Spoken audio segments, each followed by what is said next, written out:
नमस्कार दोस्तों, स्वागत है आपका योगेश शर्मा क्लासेस में। आज हम देखने वाले हैं प्राचीन इतिहास के अध्ययन के जो सोर्सेज है वो क्या क्या हैं, किस तरीके से प्राचीन इतिहास को पढ़ें, किस तरीके से इनको हिस्टोरियंस ने लिखा है, क्या किन सोर्सेज के बिहाफ पे। तो प्राचीन जो एंशिएंट जो हिस्ट्री है, जो हमारा प्राचीन इतिहास है, उसके दो प्रकार के सोर्सेज हमारे पास में आए। पहला है पुरातात्विक सोर्स यानी archaeological sources and literary sources यानी साहित्यिक जो स्रोत हैं वो हमारे पास में आए। दो तरीके स्रोत यहाँ रहे, पुरातात्विक स्रोत, पुरातात्विक आर्कियोलॉजिकल, जैसे कि हमें सिक्के मिले, जिन जिन डायनेस्टीज़ के हमें सिक्के प्राप्त हुए उनसे उन डायनेस्टी के बारे में पता लगा। देन अभिलेख हमें मिले, अभिलेख अशोक के पिलर पे और बहुत सारे अभिलेख हमें इतिहास से प्राप्त हुए, इनसे हमें इतिहास की पुरानी डायनेस्टियों की जानकारी प्राप्त हुई है। स्मारक और भवन यानी जो मॉन्यूमेंट हैं और जो बिल्डिंग्स मिली हैं जो हैं अभी भी हैं, उनके बिहाफ पे इन चीज़ों को पता किया गया कि किस प्रकार की डायनेस्टी रही होगी, क्या तरह की चीज़ें यहाँ रही होंगी। देन आप मूर्तियाँ देख सकते हैं, बुद्धकालीन जो गांधार और गांधार शैली से निर्मित जो मूर्तियाँ हैं। देन चित्रकला आप देख सकते हैं, जो आर्ट है उसको मुहरें भी इसी चीज़ का एविडेंस है। आप साहित्यिक स्रोत में देखेंगे तो आपको दो तरीके के मिलेंगे, पहला भारतीय साहित्य और विदेशी साहित्य। यानी विदेशी साहित्य मतलब जो विदेशी यात्रियाँ जो आए उन्होंने किताबें यहाँ लिखी बैठ करके, उन डायनेस्टियों के बारे में उन्होंने ब्यौरा दिया, तो उन किताबों से हमें काफ़ी ज़्यादा, उन बुक्स से हमें काफ़ी ज़्यादा हेल्प मिलती है इस चीज़ को समझने के लिए। भारतीय इतिहास तो है ही, भारतीय इतिहास को अगर हम देखें तो भारतीय इतिहास को तीन तरीके से हम बांट सकते हैं। पहला है आपका धार्मिक साहित्य जो कि रिलीजियस रिलीजियस लिटरेचर है। देन धर्मनिरपेक्ष साहित्य, इसका कोई रिलीजन से कोई लेना देना नहीं। देन संगम साहित्य, आप ये तीन प्रकार से इसको भारतीय साहित्य को आप बांट सकते हैं। धार्मिक साहित्य में आप देखेंगे ब्राह्मण साहित्य, देन बौद्ध साहित्य, देन जैन साहित्य, ये तीन प्रकार के साहित्य रहे। आप ब्राह्मण साहित्य में देखेंगे तो आपको मिलेंगे वेद, जो चार वेद थे, ऋग्वेद, यजुर्वेद, सामवेद, अथर्ववेद। देन ब्राह्मण ग्रंथ आपको देखेंगे ऐतव, कौपितकी और गौपथ, इनसे भी हमें आरंग आप देखेंगे, मैत्रायणी, ऐत्रेय और तैत्रीय। उपनिषद आप देखेंगे छंदोग्य, कठोपनिषद, बृहदारण्य और वेदांग आप देखेंगे, वेदांग मतलब शिक्षा, कल्प, व्याकरण, निरुक्त, छंद और ज्योतिष। उपवेद आप देखेंगे आयुर्वेद, धनुर्वेद, गंधर्ववेद और शिल्पवेद।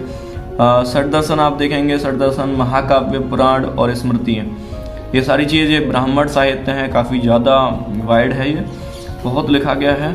इससे भी आपसे हमें जानकारी प्राप्त होती हैं एंशिएंट टाइम की कि क्या क्या चीज़ें यहाँ रहीं, कैसी कैसी चीज़ें, क्योंकि वेदों के बिहाफ पे भी हमारी बहुत सारी चीज़ें हिंदुज़्म में डेवलप हैं। वेदों के बिहाफ पे बहुत सारी चीज़ें यहाँ संकलित हैं, जो इनके बिहाफ पे इन चीज़ का आइडिया लगाया जाता है कि किस तरह का समाज पहले रहा होगा, किस तरह की सोसाइटी डेवलप रही होगी। बौद्ध साहित्य में आप सुत्त पिटक, विनय पिटक, अभिधम पिटक देखेंगे, बुद्ध चरित्र, देवी वरदान है। जैन साहित्य देखेंगे आप परशिष्ट पवन है, भद्रबाहु चरित्र है, कल्पसूत्र है। आप ये जैन साहित्य से हमें इनके बारे में पता लगता है। देन आप धर्मनिरपेक्ष साहित्य में आएंगे तो आप कौटिल्य का अर्थशास्त्र देखेंगे, जिसका इकोनॉमी से कोई लेना देना नहीं है, वो पॉलिटिकल किताब है एक, जिसमें कैसे राजा को कैसे गवर्न करना चाहिए इसके बारे में पूरी डिटेलिंग उन्होंने दे रखी है। तो ये एक धर्मनिरपेक्ष, एक सेकुलर इसे लिटरेचर मान सकते हैं। कल्हड़ की राजतरंगिणी जो उन्होंने लिखी, पाणिनि का अष्टाध्यायी, विशाख दत्त का मुद्रा राक्षस जो किताब है, कालिदास का अभिज्ञान शाकुंतलम आप देखेंगे, बाणभट्ट का हास्यरथ या कादम्बरी बुक देखेंगे, है ना। तो ये आपका इन अभिलेखों से भी आपको बहुत ज़्यादा जानकारी प्राप्त होती है, और ये हिस्टोरियन ने इसी बिहाफ पे कलेक्ट करके हिस्ट्री को एक सही मार्गदर्शन दिया है।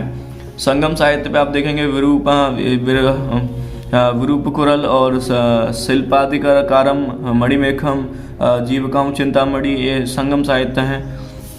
अगर आप विदेशी साहित्य में अगर आप देखेंगे तो विदेशी साहित्य में यूनान और रोम के जो लेखक आए, जैसे मेगास्थनीज, टॉलमी आया, हेरोडोटस आया, इन्होंने लिखे हैं, इन्होंने किताबें लिखी, इन्होंने बुक्स लिखी अपनी डायनेस्टीज़ के बारे में, और उस समय की, जिस समय इन्होंने विजिट किया इंडिया को, उस समय किस तरह की रूलिंग पार्टियां थीं, किस तरीके से राजा रूल करते थे, वो सारी चीज़ें उन्होंने अपनी बुक्स में मेंशन करी।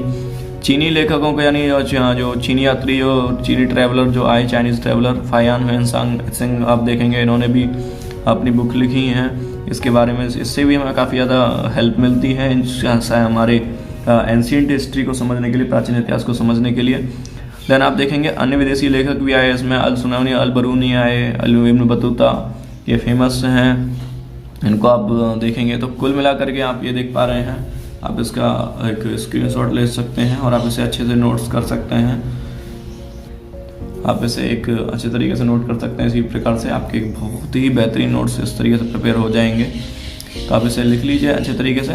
इससे आपको पूरा कंप्लीट नॉलेज पता प्राप्त होगा, यानी कि व्यू, एक ब्रॉड व्यू आप हिस्ट्री के बारे में देखना चाहते हैं तो वो आपको यहाँ से मिल सकता है। चलिए, आपको और वीडियो चाहिए तो हमको कमेंट बॉक्स में लिख करके बताइए।